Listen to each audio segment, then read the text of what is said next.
We're getting into the nitty-gritty of how you gain muscle and progress to build muscle. Today we're going to talk about your back, because building your back is actually the secret to an aesthetic physique.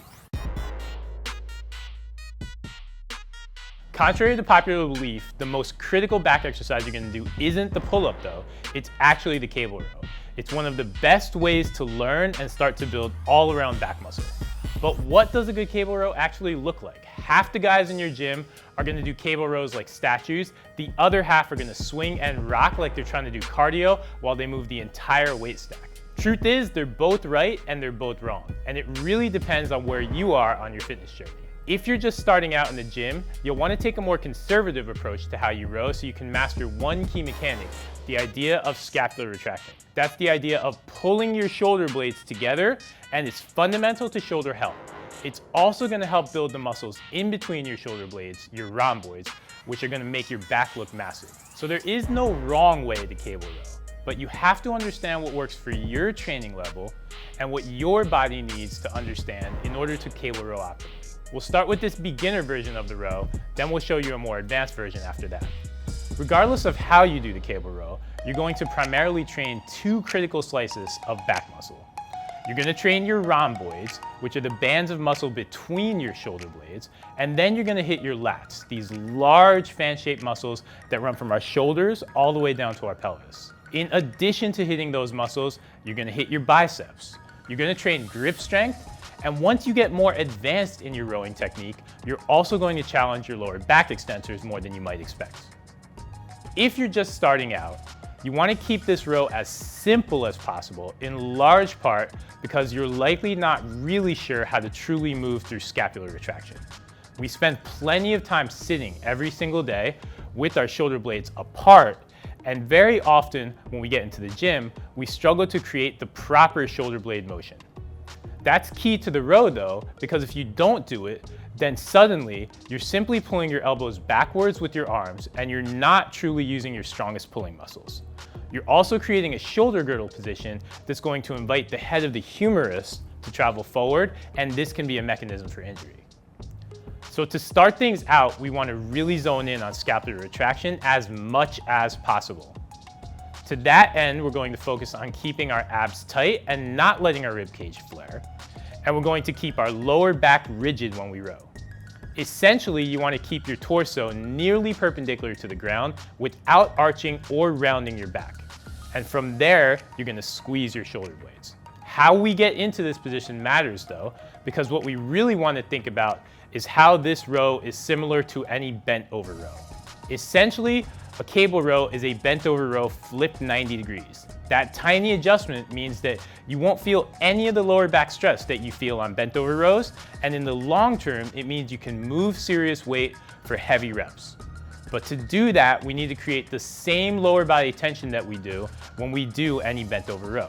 That means I'm going to set up with my feet wider than shoulder width, I'm going to drive my heels into the foot supports, and I'm going to squeeze my glutes. I'll reach forward for the cable, pull back with straight arms, and then I'll tighten my abs. Imagine that I'm trying to make my rib cage as small as possible. I don't want my ribs to flare out. Now the next step, I'm going to roll my shoulders back and down. Think about pulling your shoulders away from your ears when you do this.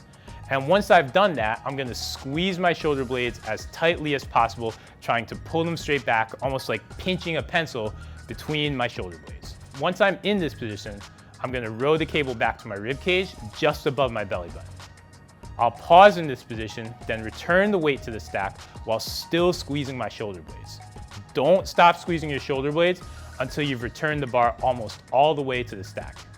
Then release them and roll back and tighten again and do another rep. Gradually as you do this, it's going to become more and more natural for you to squeeze your shoulder blades and then row, and your body will start to understand the timing.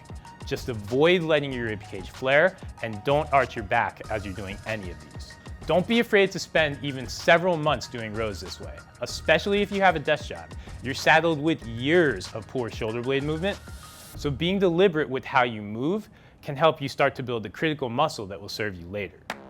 Once you've spent a good 2 to 3 months rowing like this, and you can easily and comfortably squeeze your shoulder blades, then we can start to build even more muscle by using a more complete range of motion.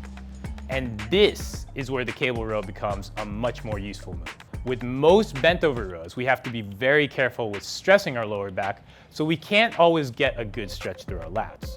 With the cable row, we can lean forward slightly, almost reaching our shoulders towards the stack, and we can get a good stretch through our upper back as we do this. Think of actively spreading your shoulders and aim to get a really good stretch through your lats as you do this, then row backwards, essentially aiming to finish in the same position as you did during the more beginner version of the cable row.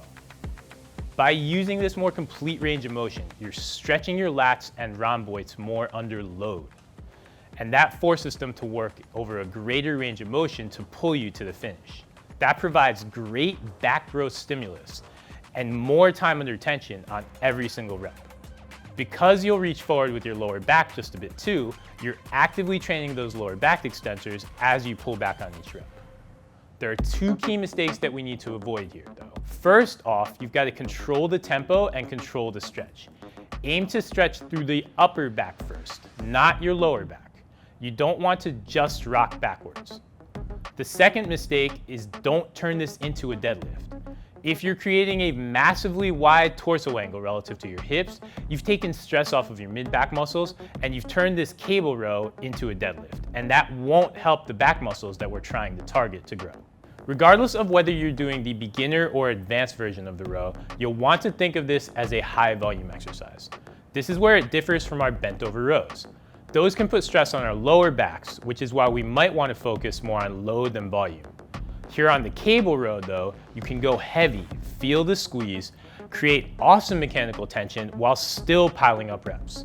Keep your reps in the 3 to 4 sets of 10 to 15 range here, focusing on that squeeze.